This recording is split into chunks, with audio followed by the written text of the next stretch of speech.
La National Lacrosse League, mieux connue sous l'acronyme de la NLL, a fait une annonce importante le 6 septembre dernier, mais qui est passée complètement sous les radars des médias québécois.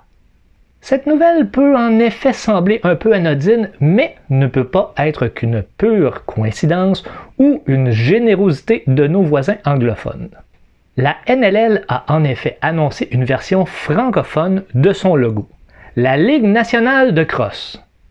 Non. La Ligue nationale de lacrosse. Visiblement, on a juste mis le nom de la ligue dans Google Translate. Non. Quelqu'un a vraiment choisi d'utiliser le mot lacrosse en français. C'est un peu étrange, mais bon. Ça démontre tout de même qu'il se passe quelque chose dans les bureaux de la Ligue. Remontons un peu dans le temps, si vous le voulez bien, pour tenter de comprendre ce qui se passe. Oui, nous avons eu l'époque des Caribous de Québec et des Québécois de Montréal dans le milieu des années 70. Mais ce sera pour une prochaine vidéo. Prenons l'histoire plus récente de la crosse professionnelle au Québec, disons depuis les années 2000. Pour la saison 2001-2002 de la NLL, Montréal se voit octroyer une équipe d'expansion, l'Express de Montréal. Dans l'équipe, un seul Québécois, Alain Lalumière, qui est gardien réserviste et avec qui j'ai eu le privilège de jouer lors de mon passage dans l'équipe de Wendake. Paul Del Monte, the Vancouver Ravens. This has been another Molson Export bench report. You saw Curtis Pallador on the bench for the Montreal Express. He's been pulled to start this fourth quarter in exchange for the very inexperienced Alain Lalamère. That's right. I think he's the only player from Quebec. He played a little bit earlier in the season near the end of a game when Montreal was up comfortably, and Alain finds himself in goal for the final quarter of this game against the Ravens. Well, things have started off well for Mr. Lalamère because Montreal, Vancouver just got a... Malheureusement, l'aventure de l'Express ne dure qu'une seule saison. L'équipe est par la suite déménagée au Minnesota et devient le Swarm. Puis, silence radio pendant 10 ans. En 2012, la NLL décide de présenter un match pré-saison au Centre Bell. Nous aurons droit à un affrontement entre le Rock de Toronto et les Nighthawks de Rochester. Pour présenter le match, on utilise une disposition de type théâtre. Les étages supérieurs sont fermés et un rideau est installé derrière l'un des buts pour avoir une capacité autour de 10 000 spectateurs. L'événement attire 7200 spectateurs, ce qui donne l'impression d'un amphithéâtre presque plein. L'ambiance est au rendez-vous, malgré le fait que les amateurs ne savent pas vraiment pour qui prendre, puisqu'il n'y a pas d'équipe locale. Et je me retrouve même à tout simplement expliquer le sport à mes voisins de siège. Des rumeurs commencent alors à circuler dans les médias d'un possible retour d'une équipe à Montréal. En 2013, la NLL ne présente pas de match préparatoire en sol québécois. Mais Montréal est tout de même le théâtre de la finale de la Coupe Héritage avec un match opposant le Canada et la nation iroquoise. Malgré le niveau très élevé et un match qui se termine 12-11 en faveur du Canada, l'intérêt pour le match est un peu moindre que l'année précédente. L'événement attire tout de même 6800 spectateurs, soit presque autant que l'année précédente, mais on n'a pas utilisé la même configuration au Centre Bell. On a laissé tout le bol inférieur complètement ouvert, donc une possibilité d'environ 12 000 places. On se retrouve donc cette fois-ci avec un amphithéâtre à moitié plein ou à moitié vide, selon vos préférences.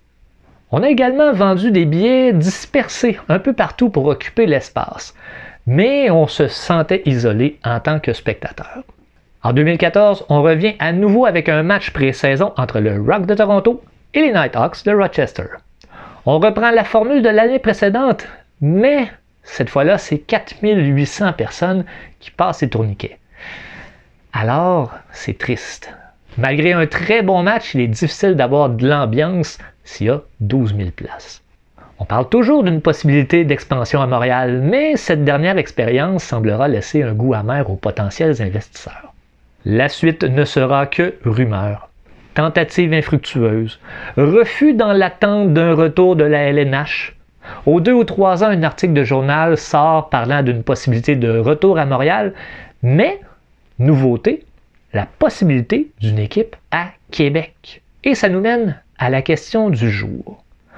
Pourquoi avoir créé un visuel francophone si ce n'est pas pour venir s'installer dans la seule partie francophone de l'Amérique du Nord. Regardons, si vous le voulez bien, les possibilités autant pour Québec que pour Montréal. Pour Québec, niveau population, Internet nous donne le chiffre de 542 000 habitants, ce qui placerait la ville au milieu de peloton en comparaison avec les autres équipes de la Ligue. Regardons les chiffres du côté des spectateurs. L'assistance moyenne de la NLL pour la saison 2023 était de 7 700 spectateurs par match.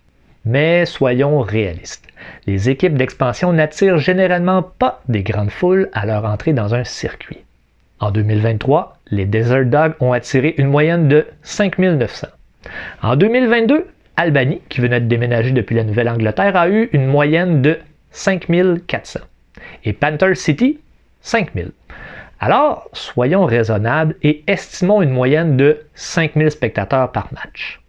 Question amphithéâtre, nous explorerons deux possibilités. La plus évidente serait le centre Vidéotron. En utilisant uniquement le bol inférieur et en mettant les rideaux noirs sur la partie supérieure, nous avons une capacité de 10 000 places.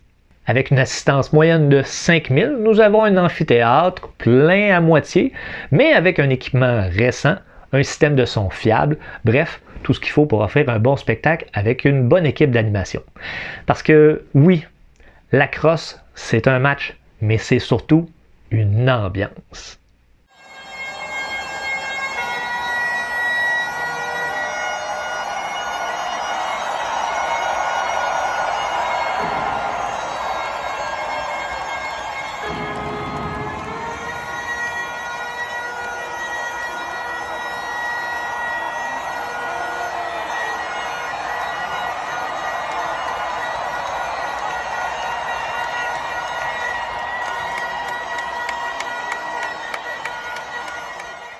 Donc, considérons maintenant que le centre Vidéotron ne soit pas disponible ou alors trop cher.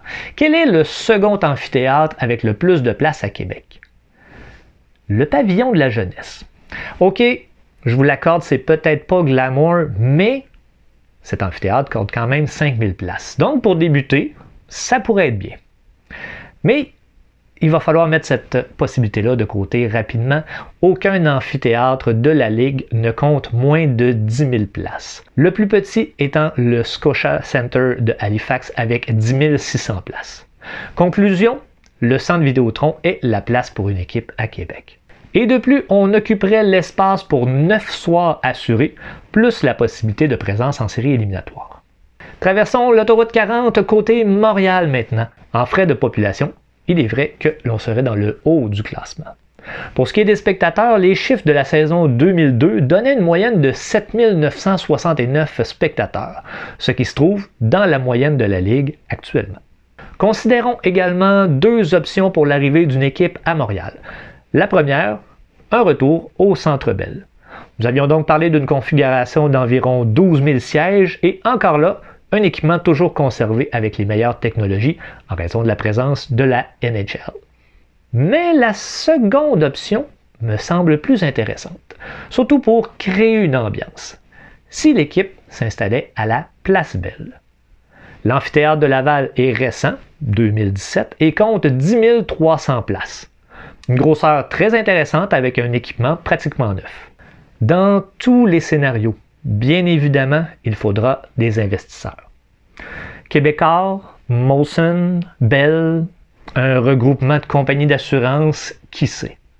Sincèrement, je ne suis pas dans les petits papiers de personne, je ne sais rien, mais sachant que certains investisseurs avaient déjà levé la main par le passé, il devrait donc être possible de trouver des sommes d'argent nécessaires.